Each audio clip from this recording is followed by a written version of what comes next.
Саламатсыздарбы? Бүгүн биз биология сабагынан окутуп үйрөтүүнү баштайбыз. Анда эмесе экранга көңүл бөлөлү. Экрандагы сүрөттөрдөн биз жылмайып турган адамдардын сүрөттөрүн көрүп жатабыз. Бир жылмайып коюңуздар. Кайталоо үчүн суроолорго көңүл бөлсөк, кайталоо үчүн суроолордо тамак сиңирүү системасынын органдарын атагыла, тамак сиңирүүгө катышуучу эң чоң без кайсыл, боордун барьердик функциясы деген эмне, ооз көңдөйүндөгү тамак аш кандай өзгөрүүлөргө дуушар болот. Биздин бүгүнкү өтө турган темабыз ичегиде азык заттардын сорулушу.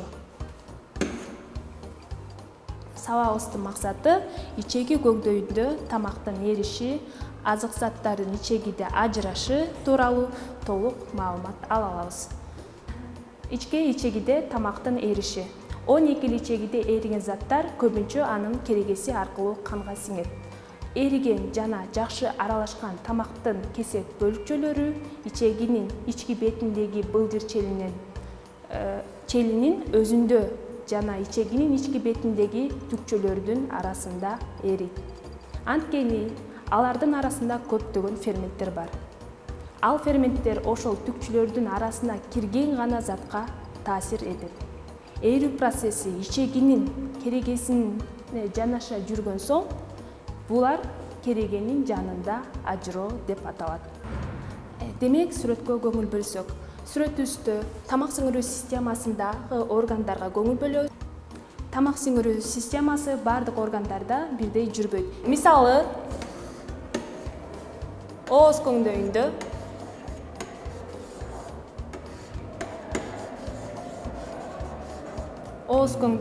жана ошондой эле кызыл өңгөчтө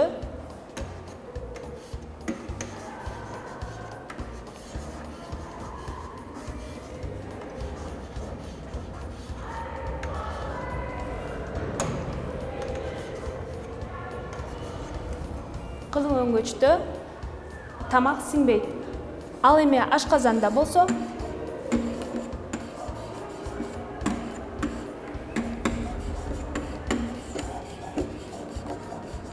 аз да болсо суу, глюкоза, аминокислоталар жана ошондой эле витаминдер сиңет. Бул тамак сиңирүү каналынын кийинки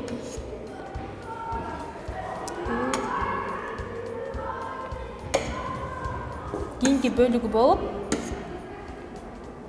ичегилерде калган аз заттар ичегиде сиңирилет. Өзүңөр көргөндөй эле ичке ичеги,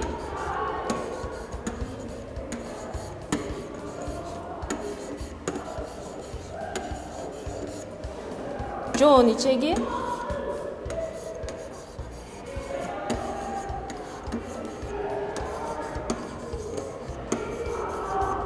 жана түз ичеги.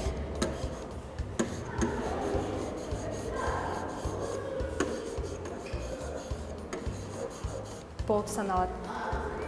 Биз жогоруда айтып кеткендей эле, ашказанда аз да болсо суу, глюкоза, минералдык туздар жана ошондой эле аминокислоталар сиңет дедик. Бул сиңүү процессинин биологиялык кызматы өтө зор. Организмдин өсүшүнө, өнүгүшүнө, энергия алып турушуна абдан жакшы шарт түзүп берет. Ичегинин ички түзүлүшүнө көңүл бөлсөк, ичегинин ички бетинин 1 сантиметр квадрат аянтында 2500дөн ашык түкчүлөр бар. Ичке ичеги жана ошондой эле жоон ичегинин түзүлүштөрү. Ичегилердин былжыр чели. Ичегилердин былжыр челинде биз жогоруда айтып кеткендей 2500дөн ашык түкчүлөр бар дедик.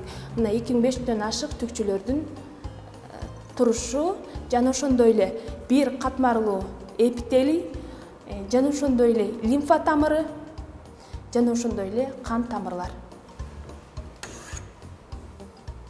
Бир катмарлуу эпителий түзүлүшүн карап өтөлү. Жана ошондой эле түкчүлөрдүн керегилери эпителий менен капталган. Ар бир эпителий клеткасында 3000ге жакын кенедей абдан майда микро түкчүлөр жайгашкан. Ичке ичегинин ички бетиндеги түзүлүштү көрүп турабыз. Бул жакта ичке ичегинин туурасынан кесилгендеги сүрөтүнө көңүл бөлөлү. Бул жерде лимфа тамырлары жана ошондой эле нерв талчалары. Бул жерде түкчүлөр жана микро түкчүлөр ичегинин жалпы аянтын 500 квадрат метрге чейин чоңойтот. 500 квадрат метр же болбосо жарым гектар деп түшүнсөк болот. Бул ичегинин жалпы 4 метр болгон биздин ичегибиздин аянтын 500 квадрат метрге чейин чоңойто алат. Биз видеого көңүл бөлсөк,